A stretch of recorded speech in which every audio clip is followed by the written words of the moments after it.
Fala pessoal, Alex aqui do Motivação Diária com Saúde Mental. Eu vim conversar com vocês aqui um pouquinho sobre autoconhecimento. Eu estou fazendo um curso, uma imersão de várias aulas e lives com o professor Pedro Calabres.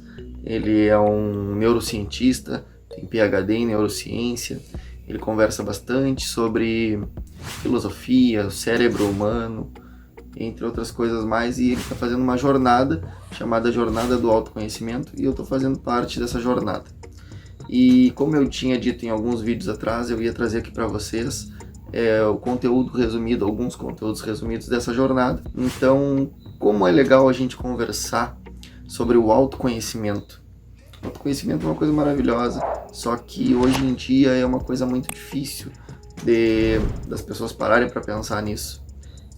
As informações, elas estão ligadas, porque informação é diferente de conhecimento, que é diferente de sabedoria. As pessoas não entendem isso. Hoje em dia existe muita informação, mas pouco conhecimento. A informação é informação bruta, não quer dizer absolutamente nada. Pode ser uma informação boa, como pode ser uma informação ruim, que desconecta, entende?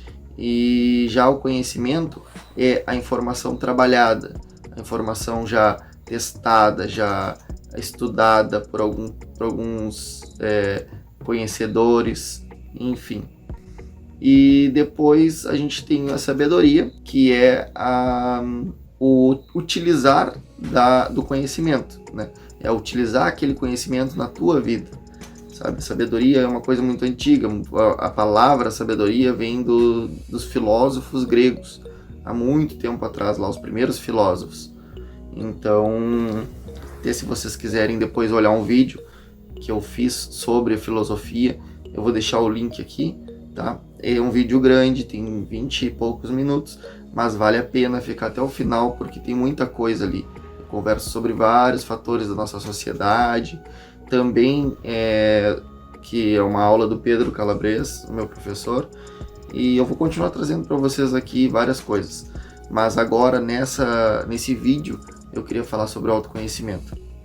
Então, o autoconhecimento, ele tem que fazer parte da nossa vida. A gente tem que conhecer nós mesmos, os nossos sentimentos, o nosso cérebro, como funciona, nossos hábitos, as nossas coisas ruins, as nossas coisas boas, qualidades, defeitos, enfim. Eu vou dar um exemplo para vocês do quanto é importante o autoconhecimento, e aí vocês vão entender e talvez me deem razão. Então, assim, imaginem só, vocês estão no supermercado com o filho de vocês, quem tem filho sabe bem como é que é, e de repente o filho de vocês pede algum doce, pede alguma coisa do supermercado, tá? E aí vocês olham para ele e dizem não, que vocês não vão dar. E de repente ele começa a chorar, a gritar, dizendo que quer aquele doce, vamos dizer assim. O que vocês fazem? Normalmente tem duas alternativas, dois tipos de pais. O primeiro vai dar aquela coisa que o filho quer, vai dar para ele, por exemplo, aquele doce, para a criança parar de chorar. E o segundo tipo vai mandar a criança calar a boca e aquietar a criança, calar a criança, ou de repente bater, ou de repente deixar de castigo, vai fazer alguma coisa com que aquela criança se cale. Por quê? Porque ela tá vendo que as outras pessoas, aquela criança começou a gritar, e as outras pessoas ficaram olhando, e aí ela quer, os pais, eles sentem vergonha da criança estar gritando, porque os outros vão achar que o pai ou a mãe é um mau pai ou uma má mãe. Então aí, normalmente a gente corre para esses dois lados. Os dois estão errados no sentido científico, porque se tu der para a criança o doce que ela quer, tu tá transformando aquela criança em uma pessoa intocável, uma pessoa que ela vai entender, aquela criança pequena que não entende a emoção que ela está sentindo, ela vai entender, bom, sempre que eu quiser alguma coisa, que eu me frustrar porque meu pai disse não, logo depois se eu começar a chorar e a gritar, vai vir alguém e vai me dar essa coisa.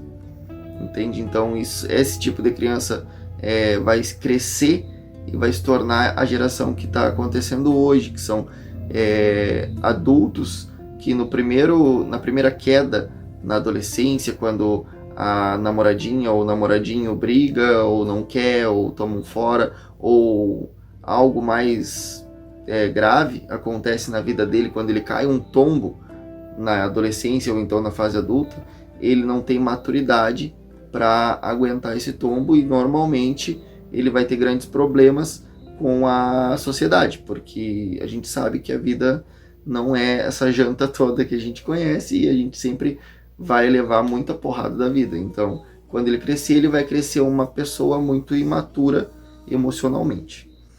E a segunda fase, se tu disser não e tu gritar e disser não e deu e cala a boca e não sei o que, tu vai reprimir aquele sentimento daquela criança.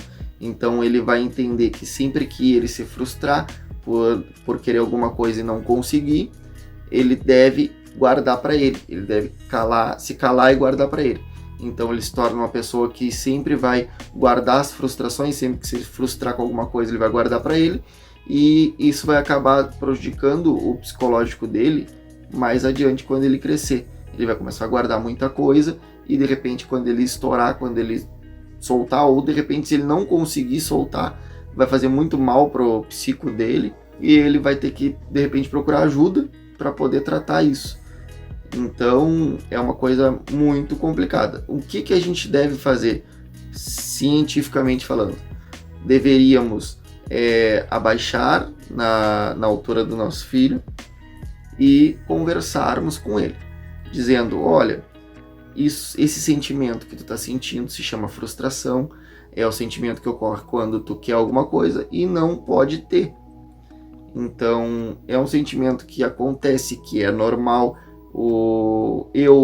Tu como teu pai ou como tua mãe, sinto isso frequentemente, é uma coisa muito normal, e esse sentimento se chama frustração, e conversar com ele para chegar num consenso a modo de que vocês cheguem num acordo e não fique ruim para nenhum dos dois. É claro que a gente está falando de uma criança, mas o importante é que tu tem que usar esse time que a criança está se frustrando, está conhecendo esse sentimento novo, para ensinar para ele o que é frustração. E vejam bem, por que a gente cala o filho ou dá aquilo que o filho quer e não faz isso?